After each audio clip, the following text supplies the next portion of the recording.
FGOTY, which is the Field Guides Association of Southern Africa, is proud to present this year's edition of Safari Guide of the Year 2022.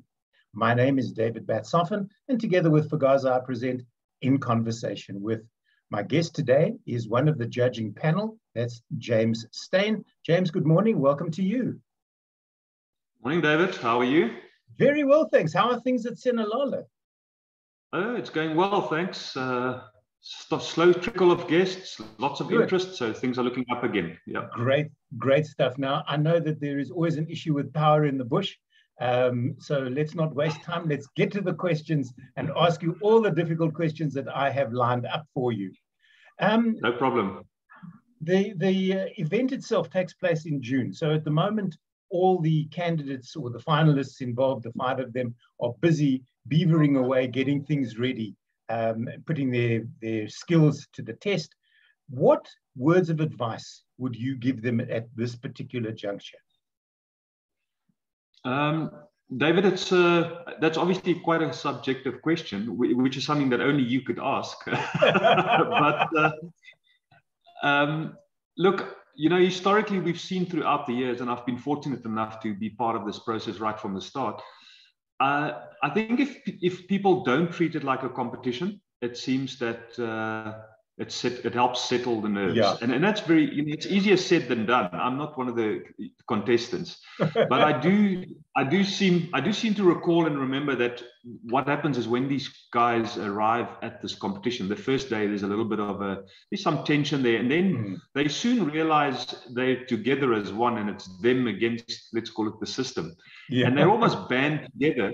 Even though they're really competing against each other, they really start seeing it as if they compete against a system rather than each other. And I think that would be my advice.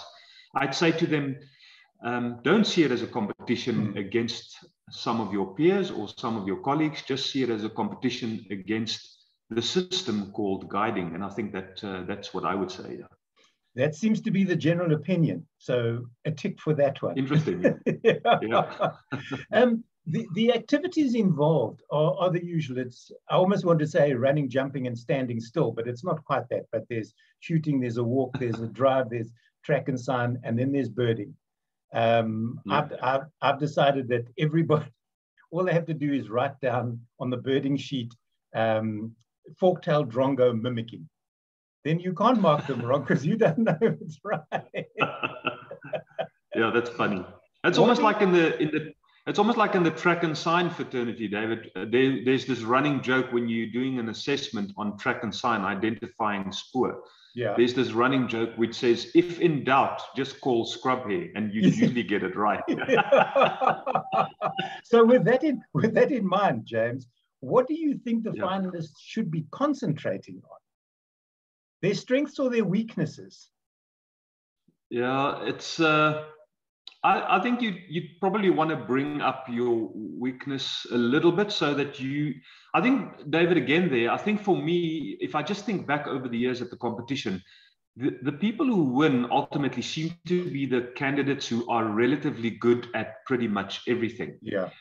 So if you've got strengths, that's great. That's going to help you focus on that specific section. But I think if you've got some weaknesses, if you bring them up a little bit, it gives you just that opportunity to potentially do well across the board. And ultimately, I think that's generally what's produced the winners over the year.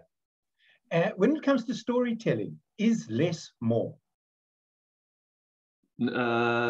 Sometimes it depends. You know, the stories are so good, they're so varied, they're wonderful. It really doesn't matter. I don't think I've ever heard a bad story, quite frankly. And you know, there's been all manner of stories, long ones, short ones. You know, some go in depth, some is about guiding, some is just about a person's personal experiences, some is about their growth and how they got to where they are. So no, I don't think so. I think, yes, you can tell a short, powerful story, but I think you can also tell a long, drawn out one that actually grabs the attention of everyone and people start living themselves into it. So no, I would say it doesn't really matter. I think it's potentially more probably the topic and how it's delivered. I think that makes a good story. All right, fair enough. Read the room, people. That's all you need to do. That's it. How strict are you as a judge? Look, in fact, let me David, rephrase that question, because that makes you seem a really nasty person. And having spent time with you, I know you're not. How, and now I've lost my train of thought. How fair are you as a judge? Do you go into this to fail people, or do you go into this to go, let me help them? If there are issues, I can always make it better at the end of the event.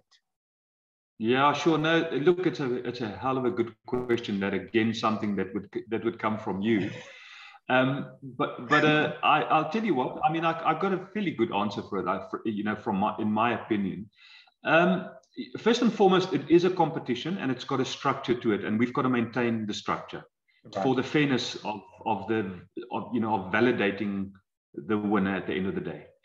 So you don't have to be strict, or I mean, you just stick to the script pretty much, and what's required of the candidates, because there are score allocations or mark allocations for different topics and different divisions, and ultimately, if you focus on that, I think you're pretty much going to get a true reflection of what you're looking for. This is a fun competition, even if it is a competition, like I mentioned earlier, one must try not to think that it is. But even if it is, I think we've always created an atmosphere of camaraderie. I think not just amongst the candidates, but also the judges and everybody that's there. So I think it's a very relaxed outlook that one takes as a judge. You stick to the script, you stick to the mark allocations, and there is potential for feedback to a candidate afterwards if they want some, as to and not related to what they how they scored or anything like that, but certainly correct. If they ask us, that my bushwalk, for instance, what did you think of it, and so on and so forth, out of the competition, and there's scope for that. So no, fortunately, I don't think any of the judges are catch-out type people, and I approach this very much like I approach when I do guide training and assessments. You've got to be able to give a person an opportunity to prove themselves, and I think ultimately that's the most important thing. Remember now, I've been guiding for 28 years, so I can't judge or scrutinize a person that's coming into the industry and been in the industry for 2 or 3 years based on my level of experience and qualifications. I've got to almost drop to their level and then engage with them at that level. So I look at the competition in the very same way. All right. So now, with the finalists preparing for the event, how does James Steyn prepare for the event? Do you go out shooting? Do you go out on walks? I know you've got a big event coming up next week with some candidates. So how do you train? No, David, I think I still actively guide most days, walking, driving, training as well, doing assessments, doing shooting assessments, so on and so forth. So I think I'm fortunate in that in my everyday life, I stay prepared most of the time. I'm active every day doing pretty much guiding related stuff. So I'm very fortunate in that context, I think. All right. And finally, what is the one thing that you do not want the candidates to know about you until after the competition? Whoa, that's a curveball. I don't know. You didn't see that coming. No, I didn't. But again, I did. Nothing is unexpected from you. I've got long history with you, and many interviews, and you always have the knack to come up with these curveballs. So that wasn't a surprise at all. Look, it's a difficult one. I mean, I'm hoping, maybe other people don't believe this or they've got a different opinion, but I feel that I'm a non-pretentious person. I think I carry my heart on my sleeve, like they say, and I think what you see pretty much is what you get. So I don't think there's anything different. I think the way that I am mostly in the context of something like this event, I think during the event and after the event, I think I'm pretty much the same. I'm quite neutral.